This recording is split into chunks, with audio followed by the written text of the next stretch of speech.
हजारों लोग मेरे पास आए, 12th की एनसीईआरटी खत्म कर दी मैंने। अच्छा, कितनी बार? 10 बार। ओहो, 10 बार जी। कौन है 18वीं शताब्दी का आउटस्टैंडिंग शासक? आउटस्टैंडिंग शासक। पहले चैप्टर का सवाल का जवाब नहीं दे पाते। पहले चैप्टर, पहले, तब क्यों पढ़ रहे हो? जो कंपटीशन चाहोगे हिंदुस्तान में निकलेगा, लेकिन कमांड कर लो। दावा के साथ कह रहा हूं, चाहे कोई भी आदमी हो जो भी 5 साल, 6 साल, 7 साल, 8 साल से तैयारी कर रहा हो और उसका सिलेक्शन नहीं हो रहा है, आप मिलिए हमसे।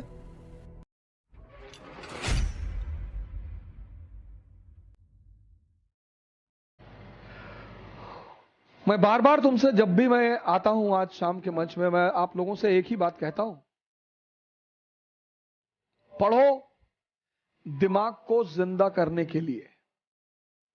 एक जिंदा दिमाग कुछ भी कर सकता है।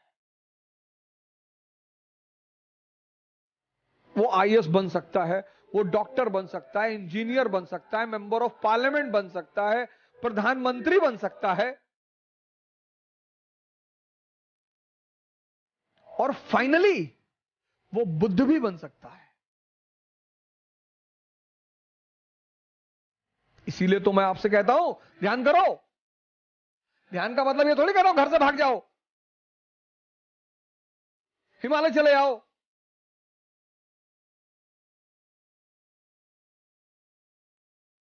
अगर एक किताब पढ़ते हो, खत्म करते हो, और उस किताब की कहानी ही तुम्हें नहीं पता,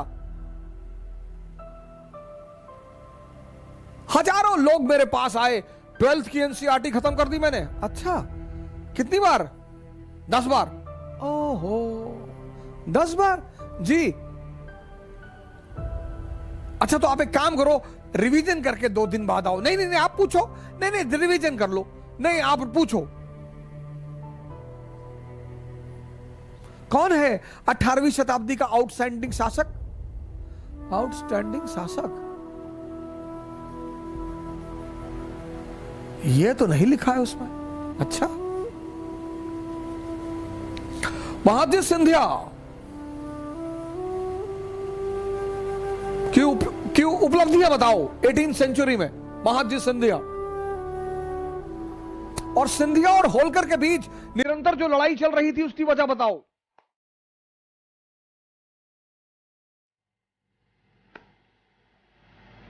बहुत बड़ी वजह है, और वो ऐसी वजह है जिसकी वजह से ब्रिटेन ने चीन पर कब्जा किया।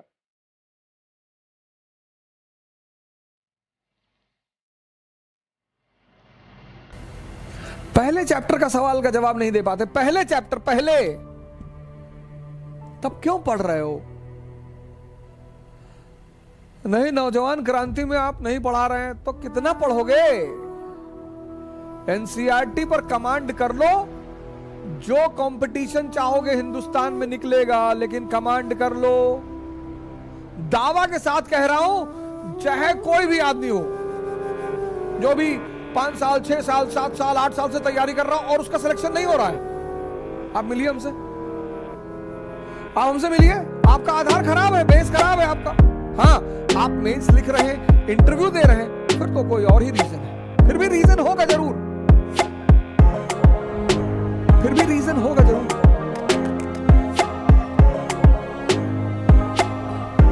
तुम्हें कहानियां ऐसी समझ में आती नहीं, तुम रटते हो तो तुम्हारे मन को मजा नहीं आता, तुम्हारे मन में ये चीजें रिपीट नहीं होती, क्योंकि तुम समझते नहीं।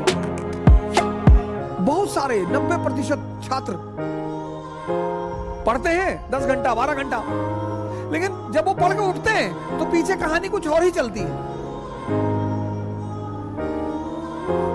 पढ़ना जानते, सेव करना नहीं जानते।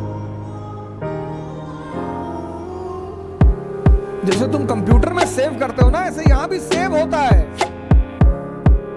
अब इसको जो चीजें पसंद है वो खुद ब खुद सेव कर लेता है। आपको कोई कविता अच्छी लग गई, अपने आप सेव हो जाएगी।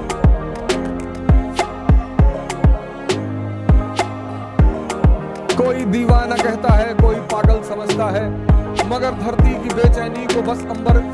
जो चीज आपको अच्छी लग जाएगी, जो आपके मन को अच्छी लगे, खुद ब खुद सेव हो जाएगी। आपने कोई गाने याद थोड़ी किए, याद है क्योंकि आपके मन को उसमें रस मिला, उसने सेव कर लिया।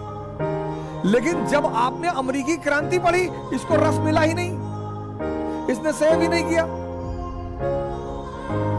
अब आपके सामने एक बहाना है, रिवीजन नहीं हुआ है। तो गाने का कौन सा रिवीजन करते हो?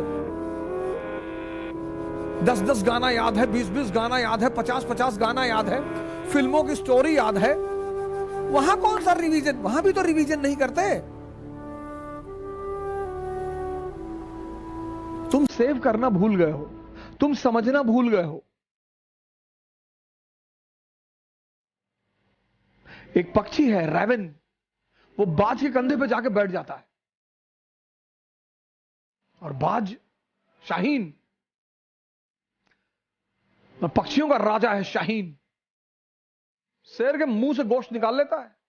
शेर जब उसकी आवाज सुनता है तो शेल्टर मांगने लगता है, भागने लगता है। उसके कंधे पे जाके रैवन नाम का पक्षी बैठ जाता है।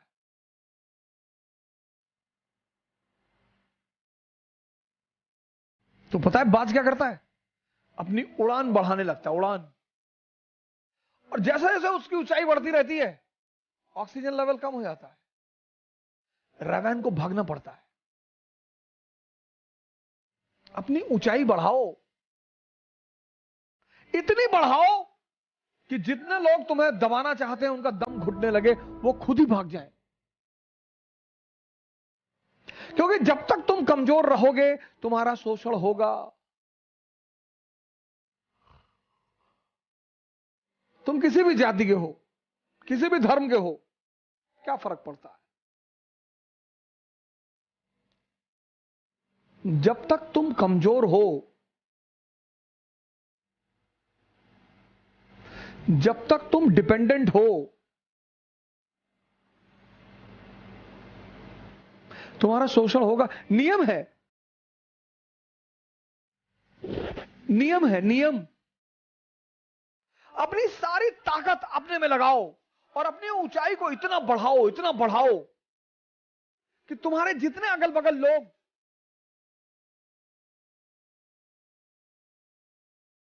भगवान के आशीर्वाद स्वरूप तुम्हारे पीछे पड़े हैं, उनका दम घुटने लगे।